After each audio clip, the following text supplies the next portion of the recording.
A lot of this isn't going to make sense to you, and I'm sorry about that. I'm just going to start at the beginning, with the house.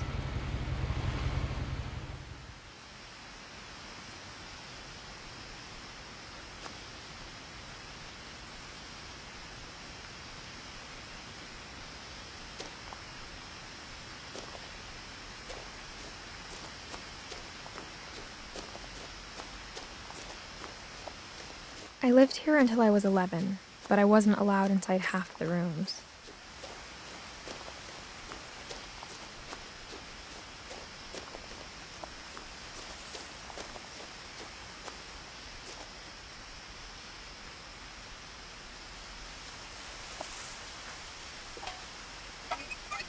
Inside the mailbox were bills from 7 years ago, marked urgent, open immediately.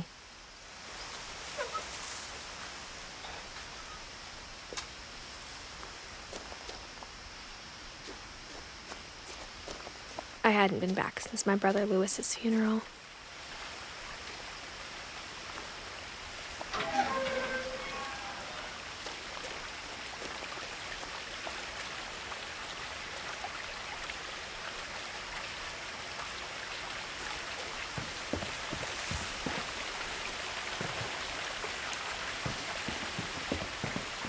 In her will, my mother left me a key, but didn't tell me what it unlocked. Maybe she thought I'd know, or she thought that the mystery would be enough to bring me back.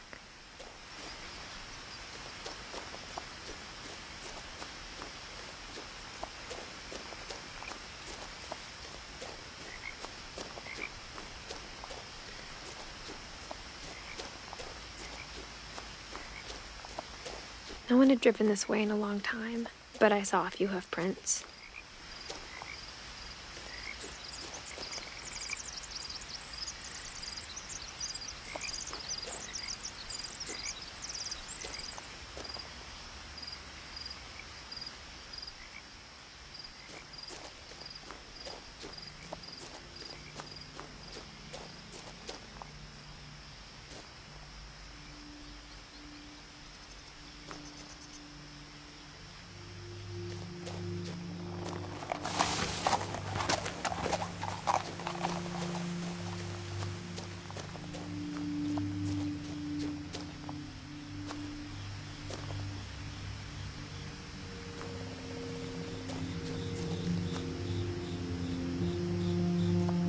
The truth is, even after I inherited the house, I never thought I'd come back to it. But now I had questions about my family that only the house knew the answers to.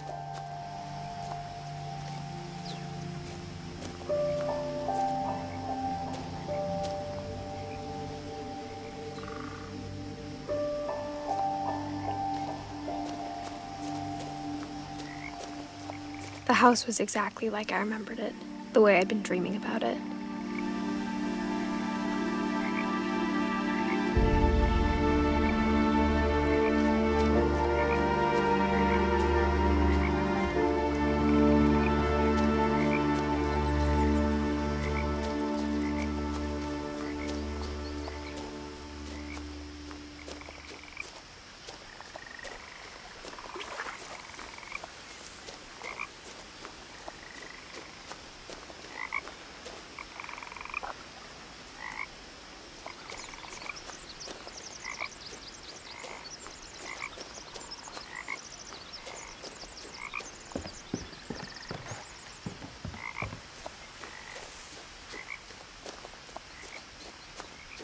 I asked Edie once about the dragon in the pond. She said it had killed her husband. I was 6. It seemed like an odd joke to me, even then.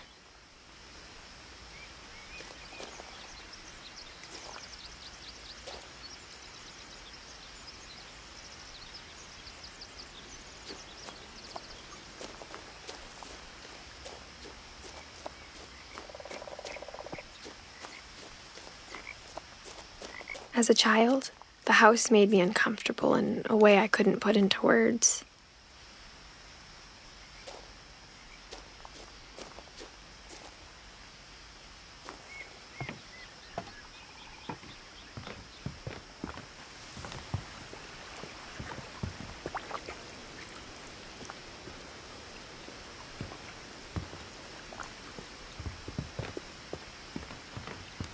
Now, as a 17-year-old, I knew exactly what those words were. I was afraid of the house.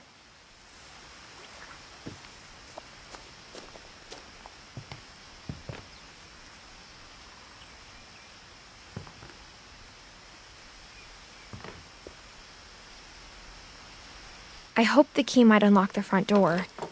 It didn't.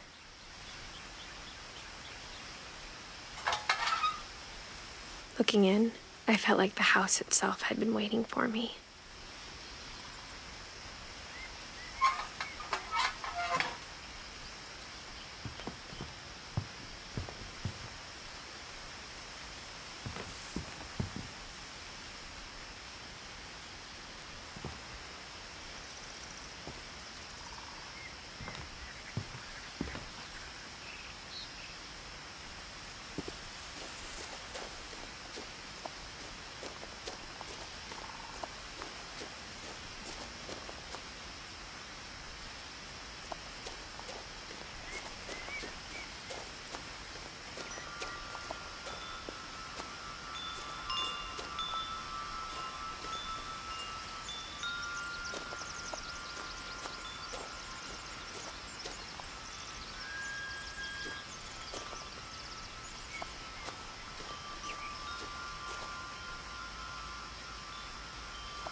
Crawling through the doggy door used to be a lot easier when I was 11.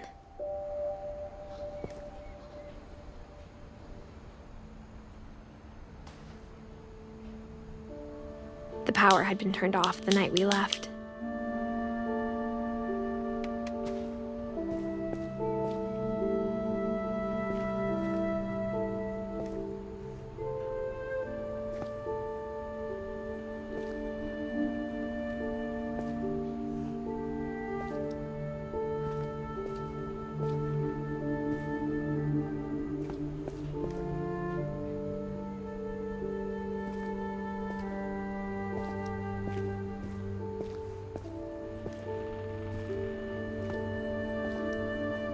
For the first time in years,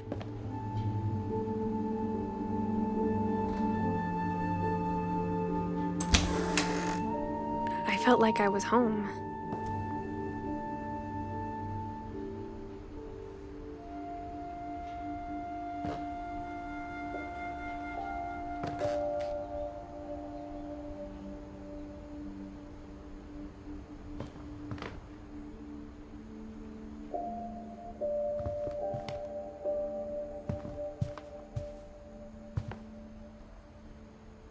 The table was still a wreck from the night we left.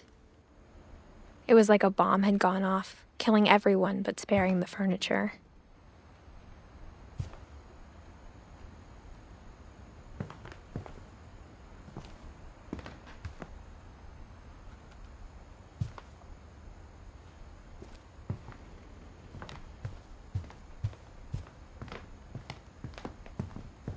Instead of a family, there were just memories of one. Only one restaurant would deliver to our house. We had Chinese a lot.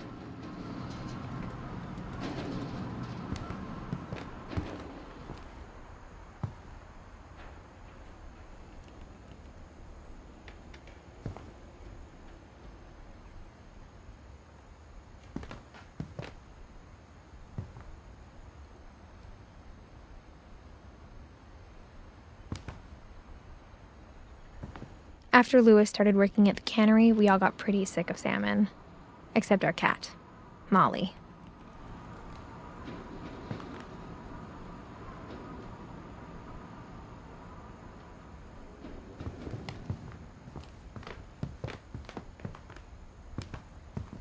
Nothing in the house looked abnormal. There was just too much of it, like a smile with too many teeth.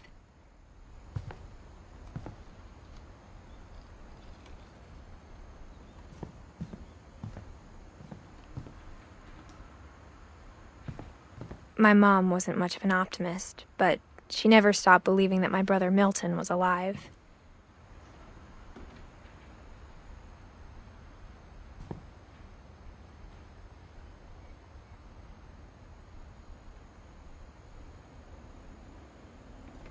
A lot of things got left behind in the whirlwind of that last night.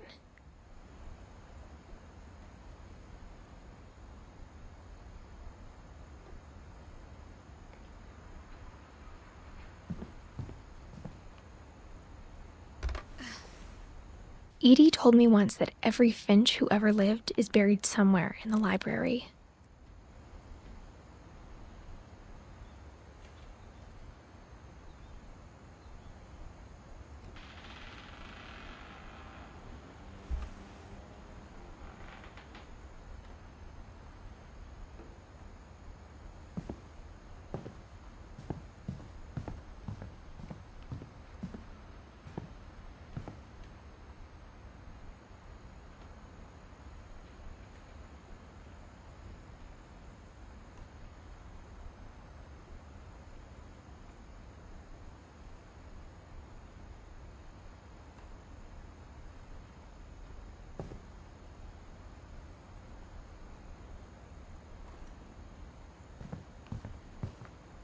Even the fireplace had a story. Edie told me the bricks came from the original house, after it sank.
Great-Grandpa Sven built a music box for Barbara, along with the rest of the house.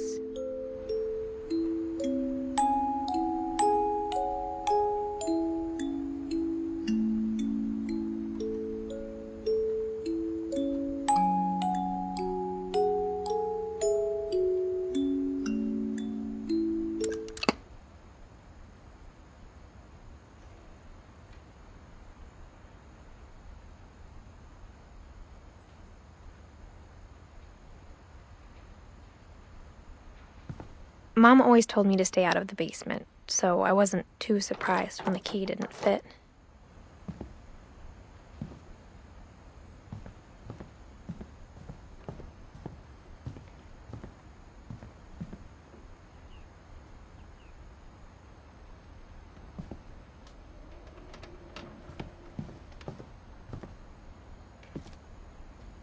After Milton disappeared, Mom sealed up all the bedrooms.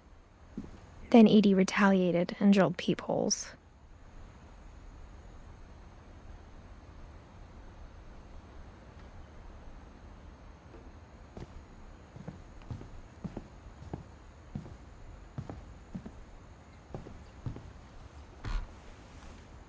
Molly always seemed like a girl I could imagine being friends with, if she hadn't died in 1947.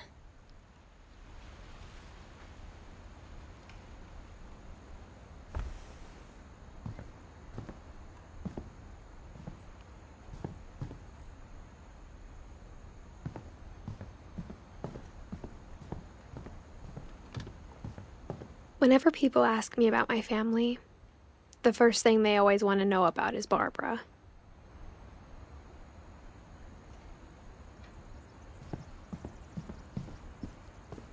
Mom must have locked the third-floor stairs on the night we left.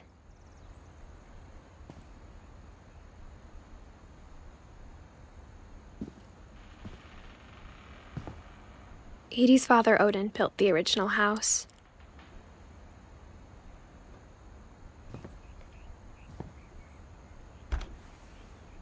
Barbara was a child star for 2 years, until America grew out of it.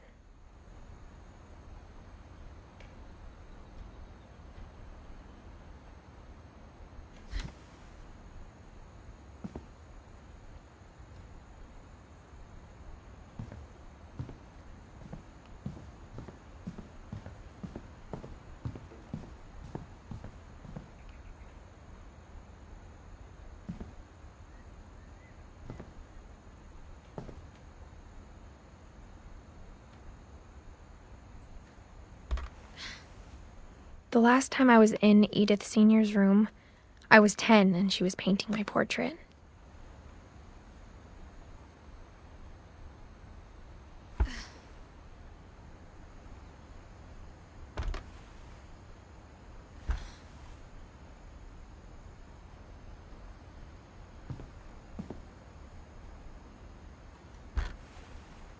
As a kid, I just assumed every house had peepholes and sealed rooms you weren't allowed inside of.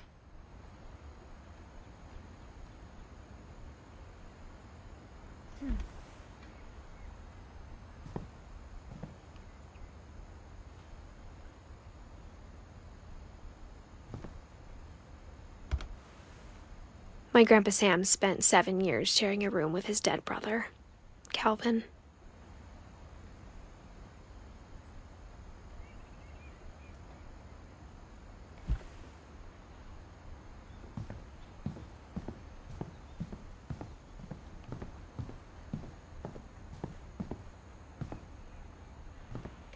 I spent a lot of time playing in Great Uncle Walter's room. I think my mom sometimes regretted not sealing it up.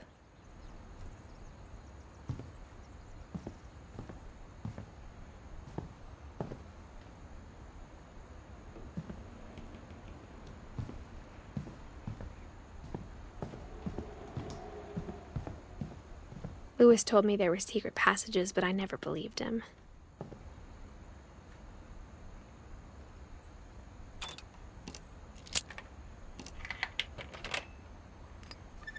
Turns out, my mom was really good at keeping secrets.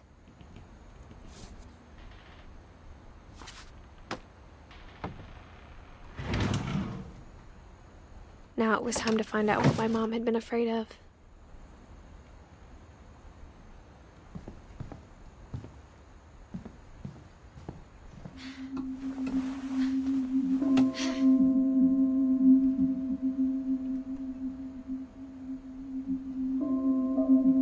From the paintings on the wall, it was clear my brother Milton had been here before me. Reading this, maybe it sounds like I had a plan. But I had no idea what was behind that door.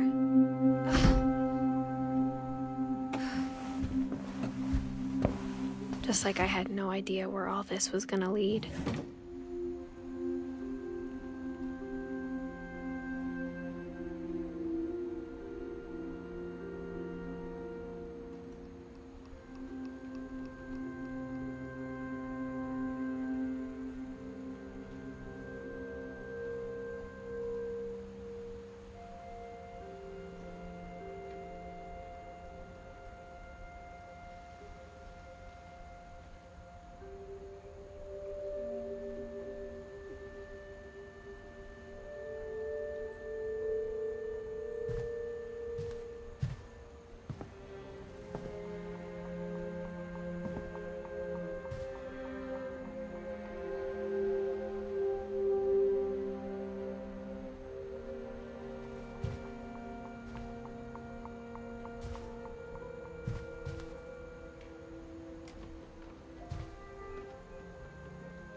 I got the sense Edie had spent a lot of time here, before my mom sealed the doors.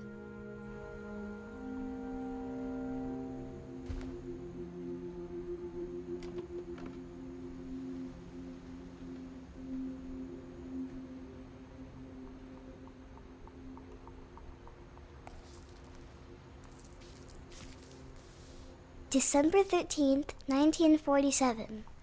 Dear Diary, I'll be gone soon, but I wanted to tell somebody about what's gonna happen. It started when Mom sent me to bed without dinner. I woke up and I was starving, so I looked around for something to eat. My Halloween candy was all gone. The gerbil food was dry, but I didn't mind it.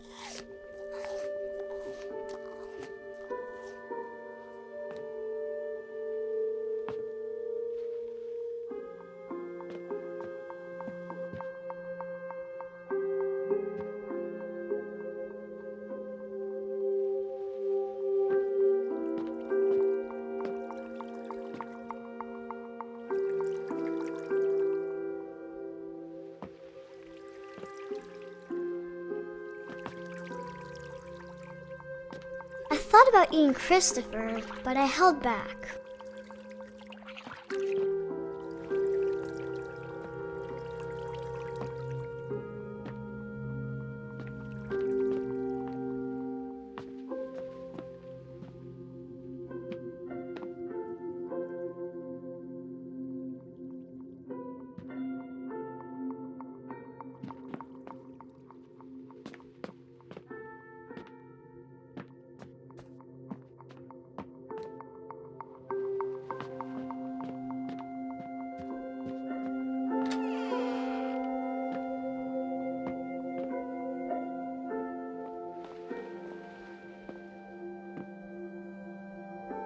I ate a lot of things that night.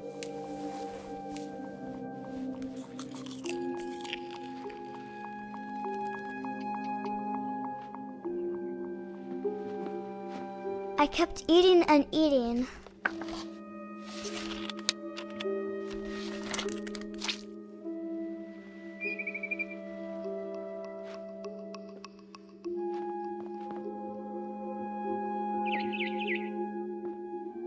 Then I heard chirping outside my window.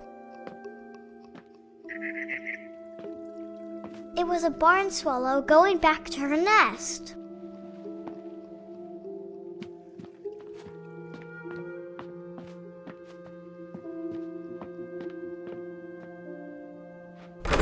Mom, can I come out now? Sweetheart, it's late. Go to sleep.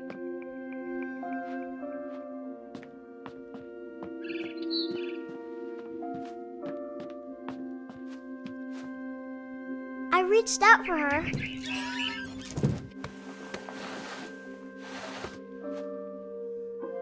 And suddenly, I was a cat.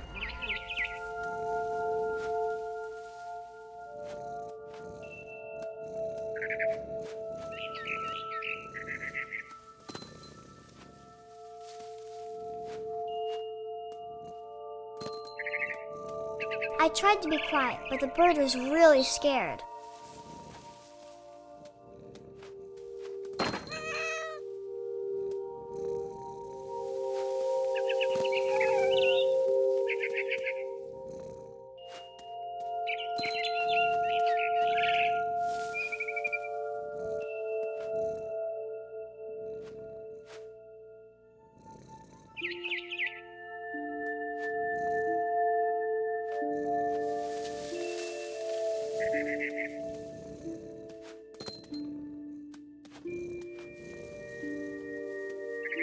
Mom and Dad didn't even look at me.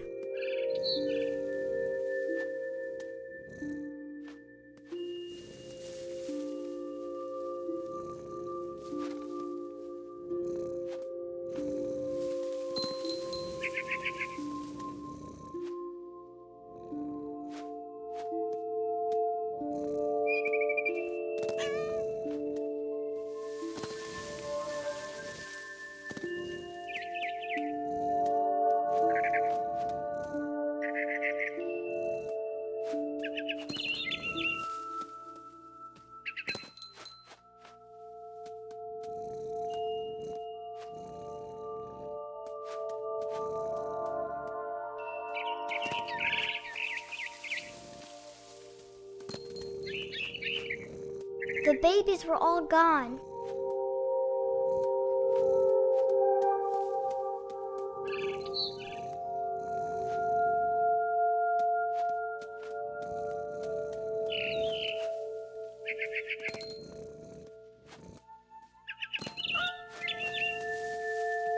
I jumped and I almost got her.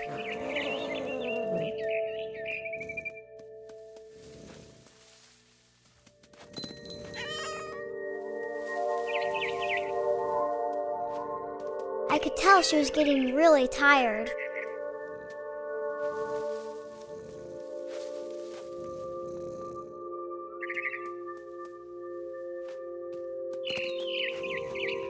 Now I was up in the big tree.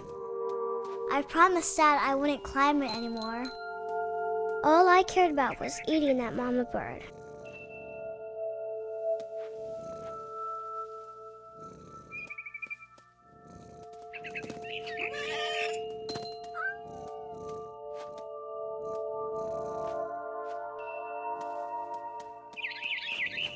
I gobbled her up. And suddenly, I was an owl. First, all I heard was the wind. Then I heard little teeth nibbling in the grass.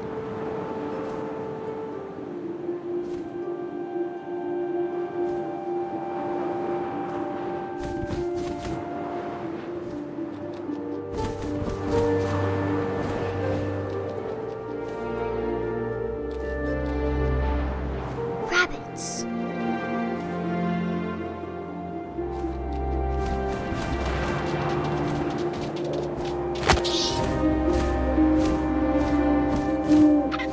I imagined his face looking up and seeing mine through my talons.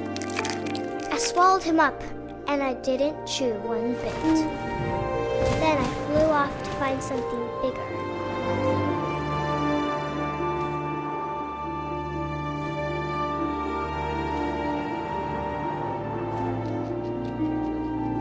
A mama rabbit.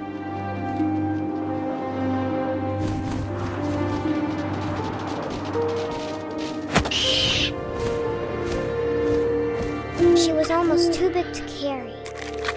I started choking, but I couldn't stop eating. And suddenly, I was a shark.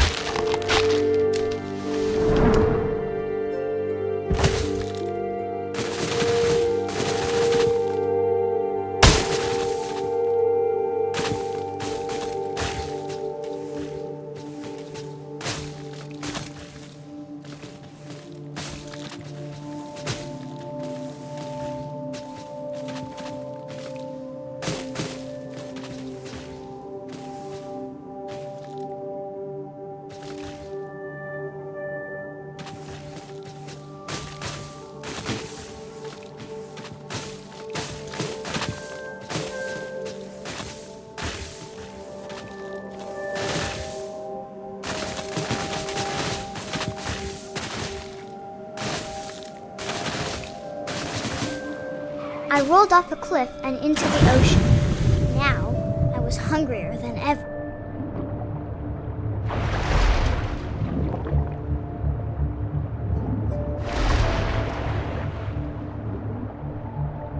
I wanted fat, juicy seals.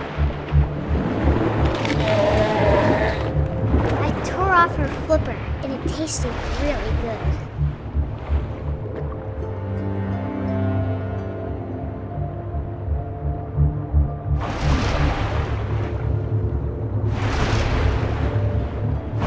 Grabbed on tight. When I was so hungry, I jumped out of the water. When I opened my eyes, everything had changed.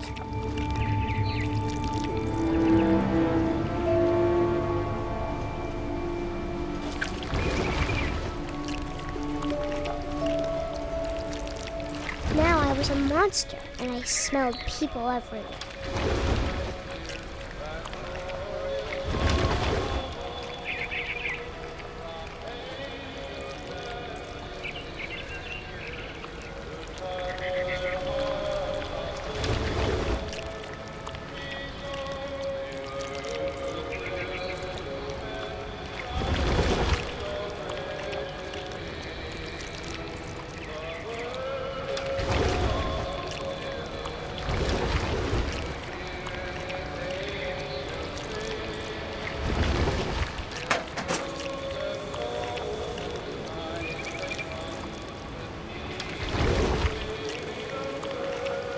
I was big, but I moved real quiet.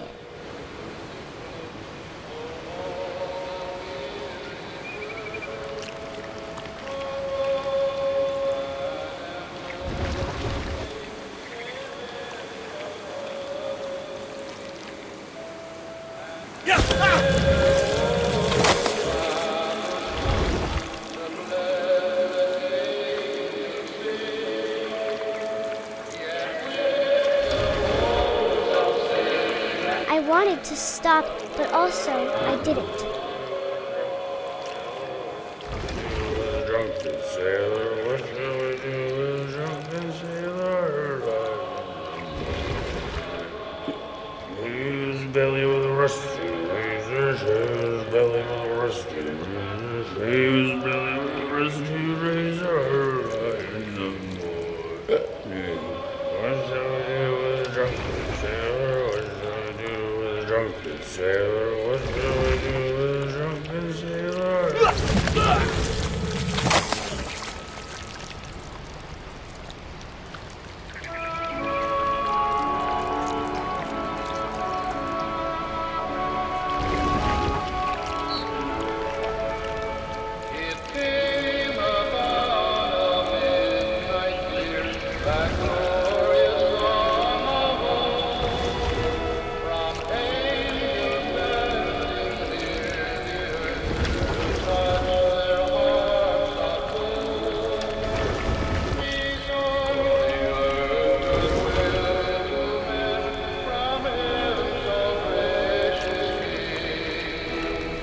After the last passenger, I was still hungry. And across the water, I smelled something new. Something I had to have, so I swam towards it.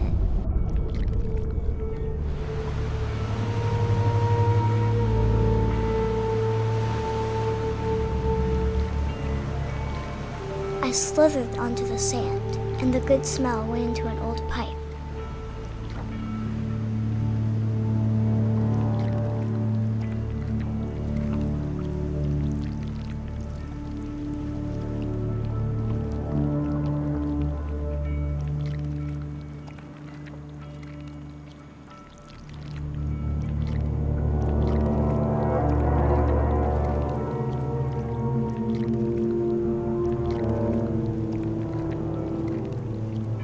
I got closer and closer.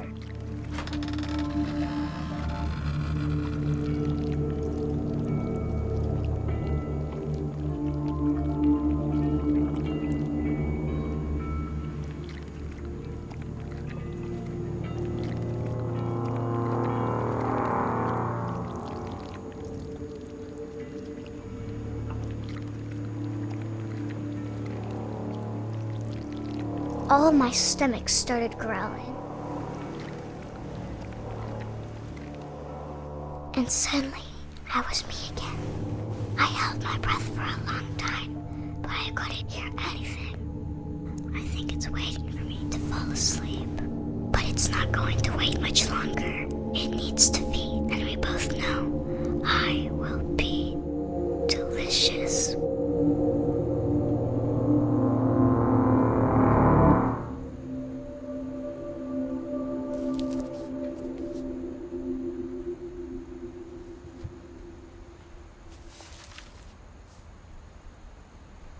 I'm not sure if I believed all of that, but I'm sure Edie would have.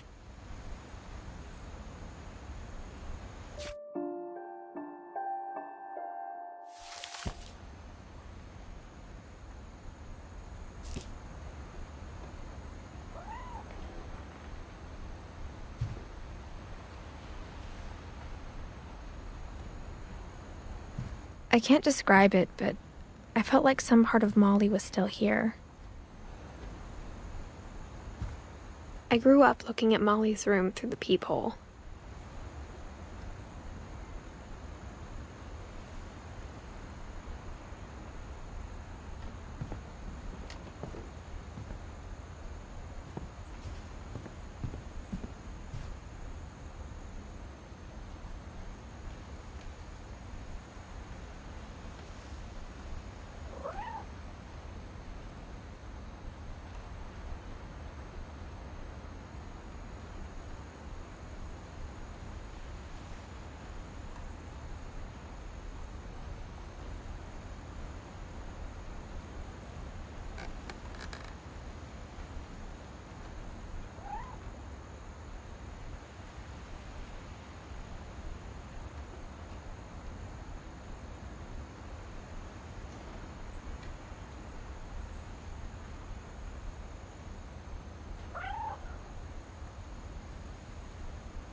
This will be obvious later, but my mom never told me any of these stories.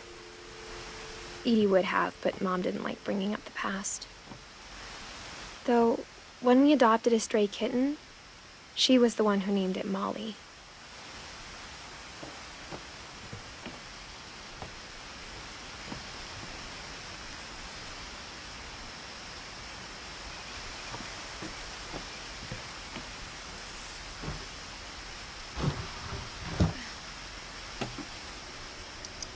I spent a lot of time in Great-Grandma Edie's room.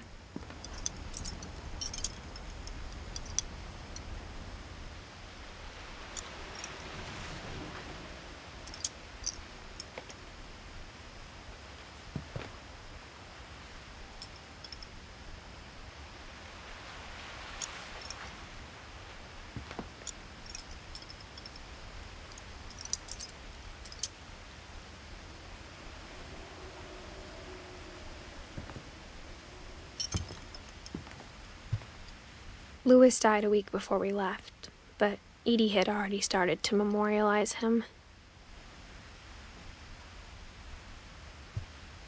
Edie knit me a new pair of gloves every year, just in time to replace the old ones.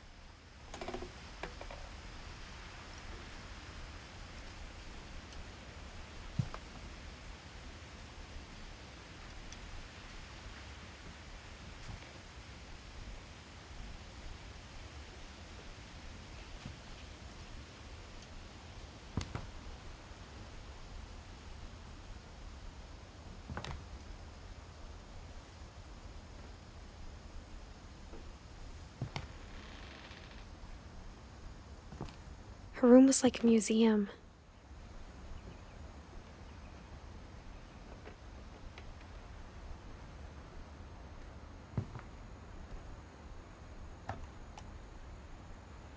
For 500 years, the Finches have been famous throughout Norway for their fortune and misfortune.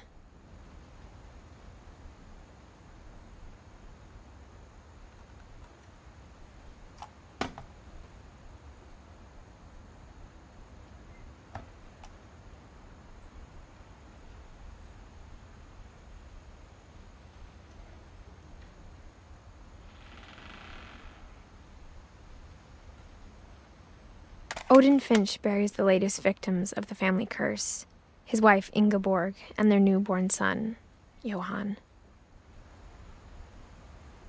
On January 7th, 1937, he set sail with his family and his house, hoping to leave the curse behind. But 40-foot waves off the coast of Washington send the house and Odin to the bottom of the sea.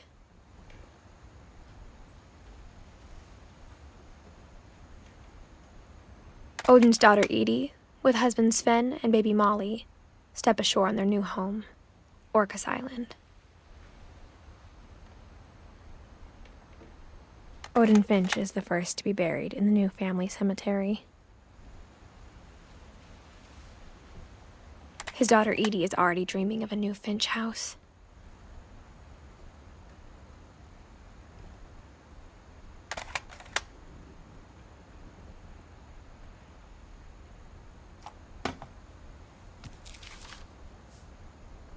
Whatever's wrong with this family, it goes back a long ways.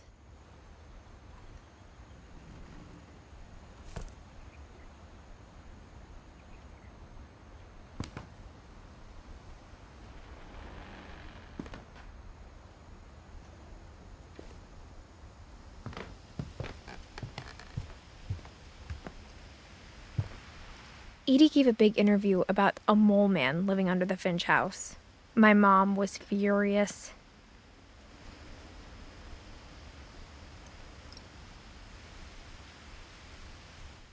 I hadn't thought of myself as Edith Jr. for a long, long time.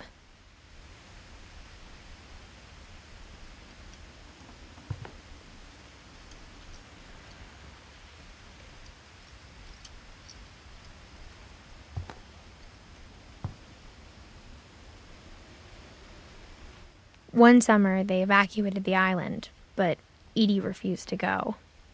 For a few weeks, she was a celebrity.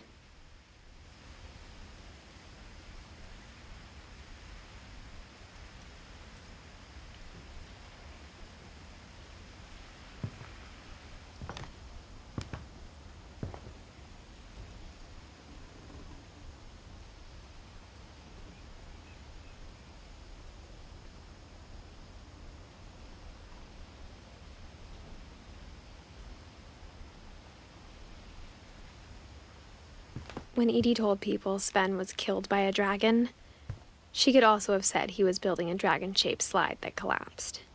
She could have, but she didn't.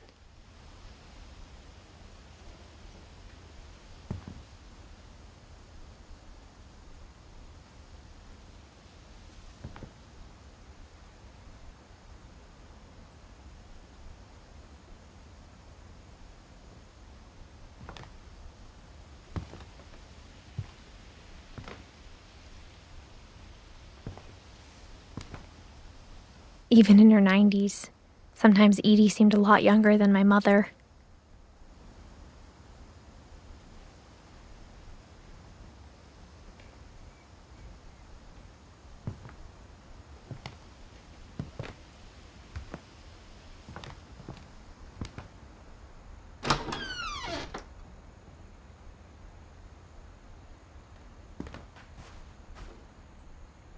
The only trace Grandpa Sam's first wife Kay left on the house was the pink bathroom. It was a pretty big trace.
There's a secret in this bathroom.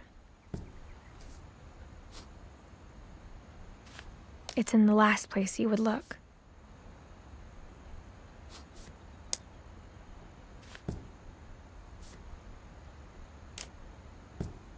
It isn't in the cupboard. It's hidden in this book.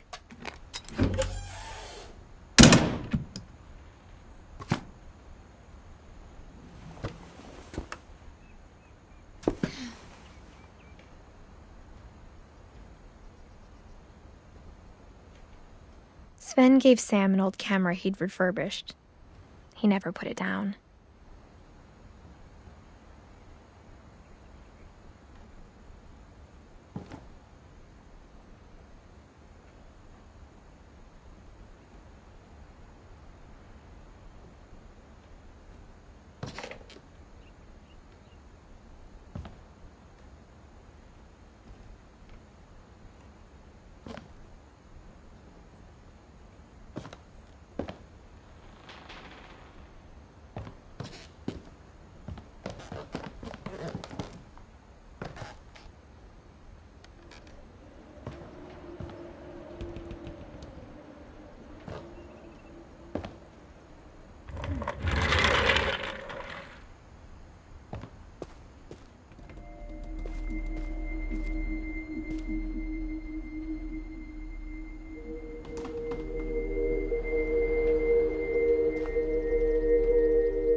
I knew Grandpa Sam had a twin.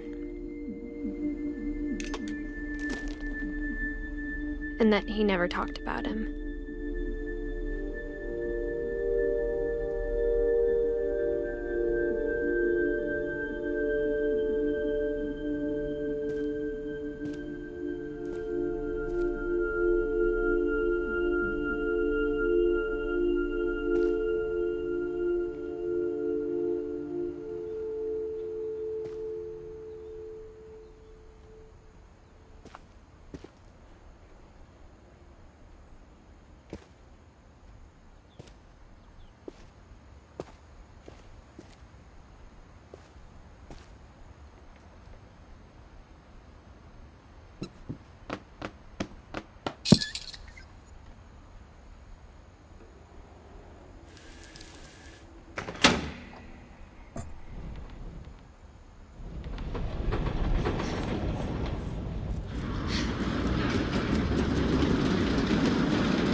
I guess my grandpa didn't like history any more than my mom did.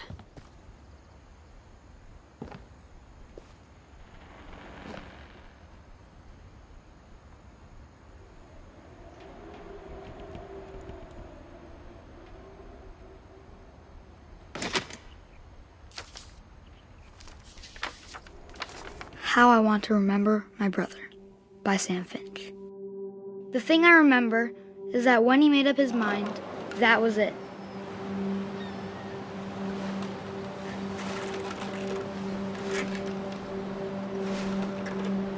My brother said he'd die before he ate another mushroom, and he did. At Barbara's funeral, we swore we'd never be afraid again, and he wasn't. I think Calvin always wanted to fly.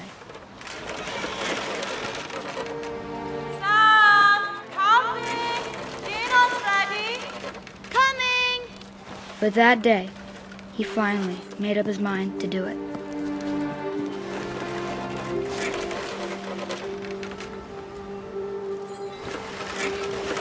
I told him going around was impossible. Maybe if I hadn't said that. Calvin, I'm not gonna tell you again. Maybe if the wind hadn't picked up. Then maybe he'd still be here. But I doubt it. I think he'd already made up his mind. That's what I want to remember about my brother.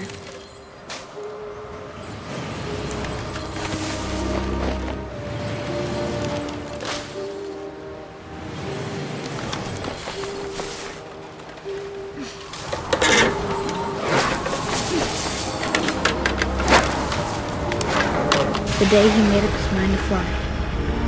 And he did.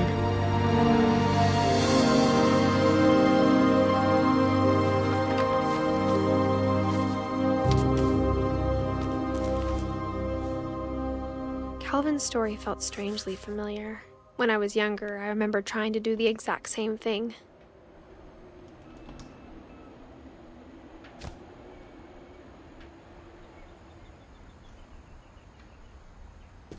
After the funeral, Edie roped off Calvin's half of the room.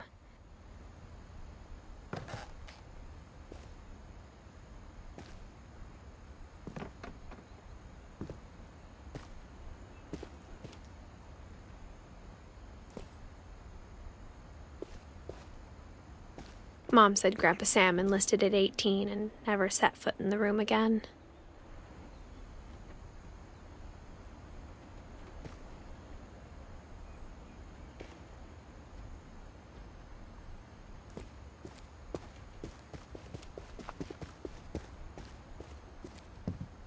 The passages were a pretty tight fit. They'd obviously been built for smaller hands and bellies.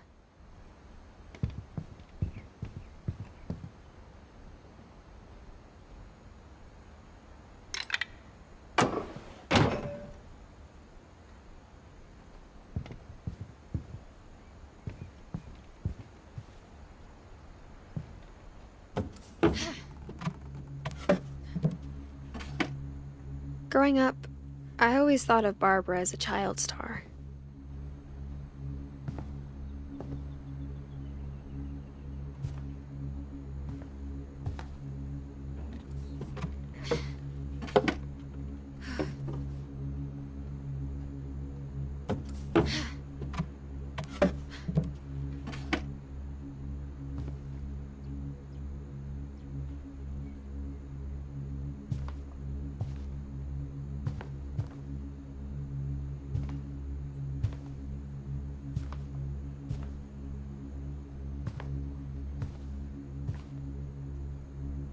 I never thought about how hard it must have been for her afterwards.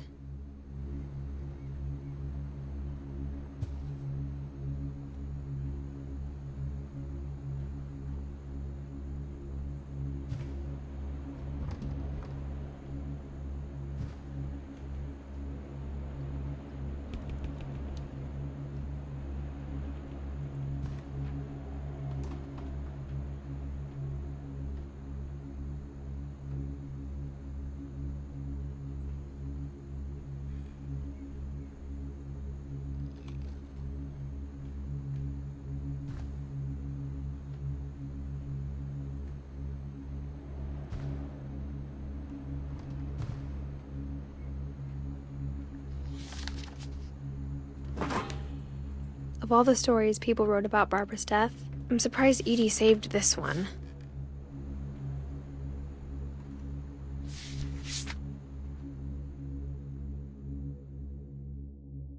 Old Jack here with another ghastly tale inspired by America's most unfortunate family. I'm calling it The Surprise Ending of Barbara Finch. As a child star, Barbara was famous for her scream. Now at 16, she was all washed up. A has-been. But in a lucky break, she'd been asked to perform her signature scream at a local convention for monster movie fans. It was just the boost her career needed. Unfortunately, her scream hadn't aged well.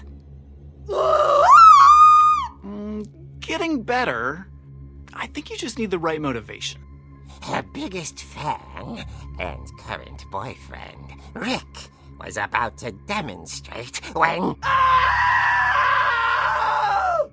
Now that was a great scream. It was Barbara's father, Sven.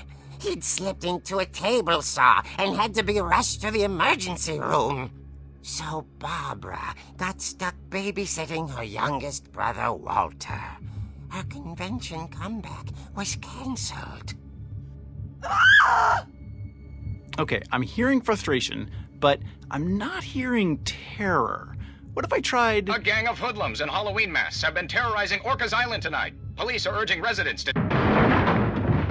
That came from the basement. You're right!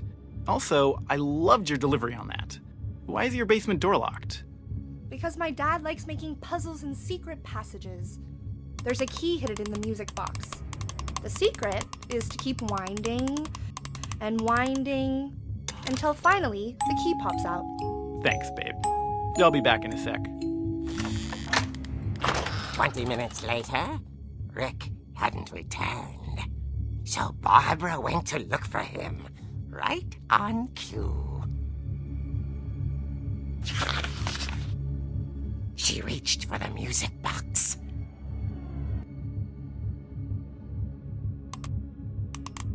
And as she wound the key, she listened for Rick, but the house was silent.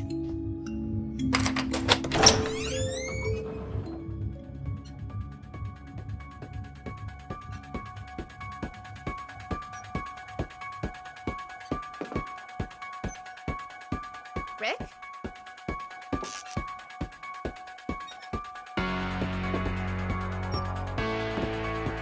She found Rick's crutch and imagined the worst.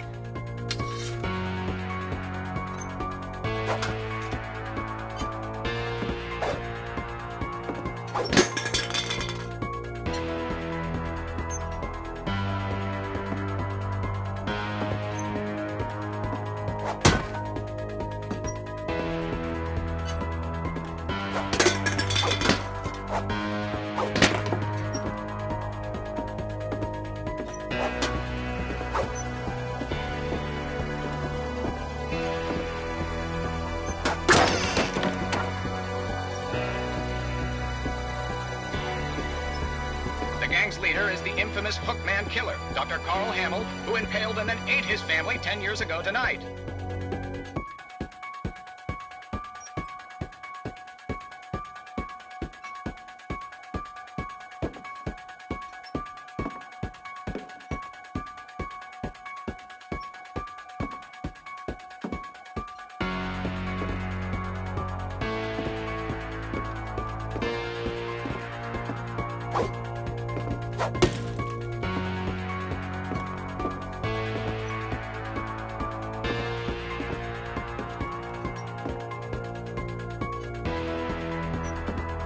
The old fridge rattled and grew still.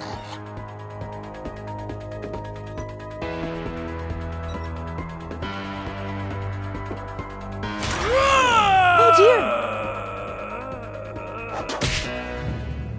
Oh! Rick? Barb, relax. I was just trying to scare you to help you find your scream. Well, I'm not scared, Rick. I'm furious. Then act furious. All I'm getting from you now is that you're hurt and confused and you... She threw him out, but she kept a little something to remember him by. Barb, have you seen my other crutch? And she was still holding it when she fell asleep watching the late picture show. Hours later... Barbara! Walter, what's going on up there? Ah! Okay, I'm coming up, but if this is a trick, you're dead, Walter.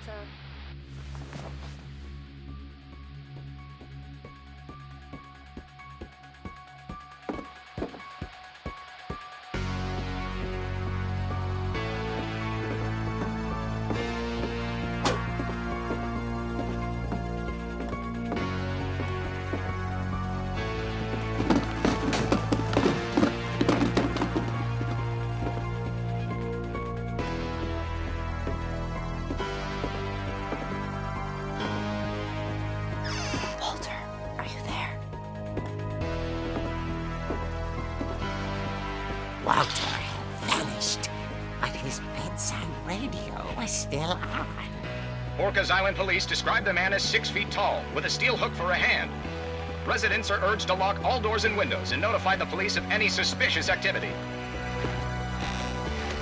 Barbara turned, saw the hook man, and was speechless. He was quite smashing.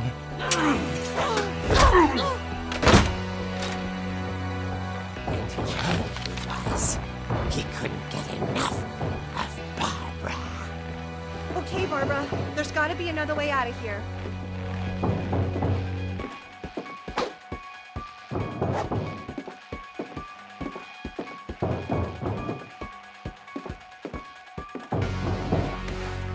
That night, she played her part beautifully.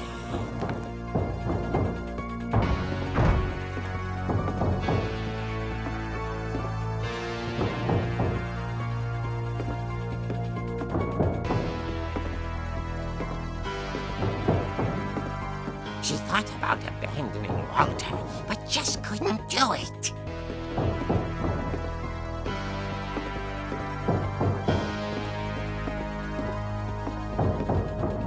Molly's door hadn't been opened in years. The hinges groaned.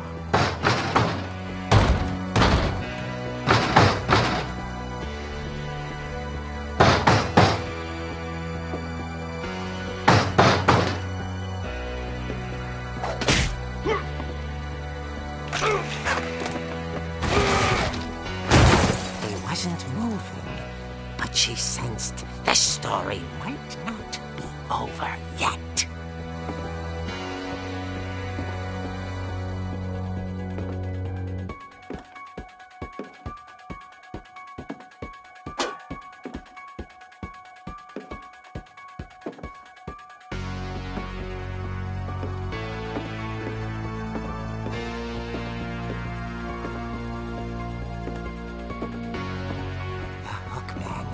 Vanished. She listened for his breathing, but all she heard was...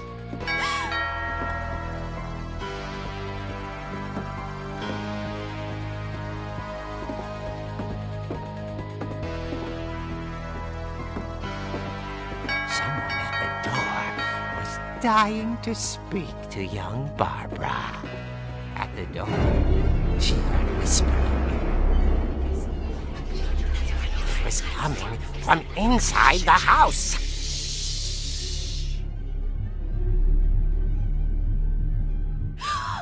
Oh dear. The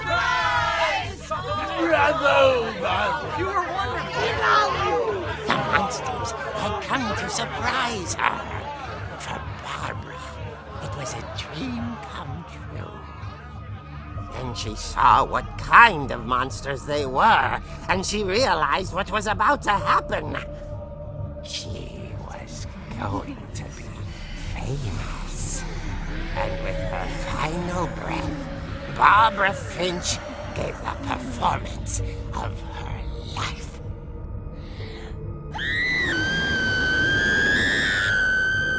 I wasn't there myself, but I hear Barbara was magnificent. Poor girl. She had a taste for stardom. But unfortunately, so did her fans. Of course, the police blamed it all on poor Rick, who disappeared the same night. And little Walter? Hiding under his bed the whole time. He took it all pretty hard, but that's another story. As for Barbara, tucked inside the music box was all they ever found of her. Her ear. Now that's what I call a real eerie tale.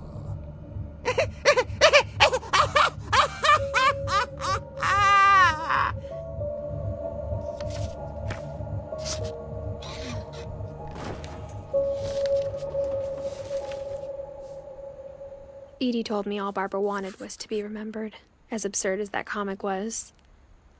Maybe what Edie saw was a happy ending.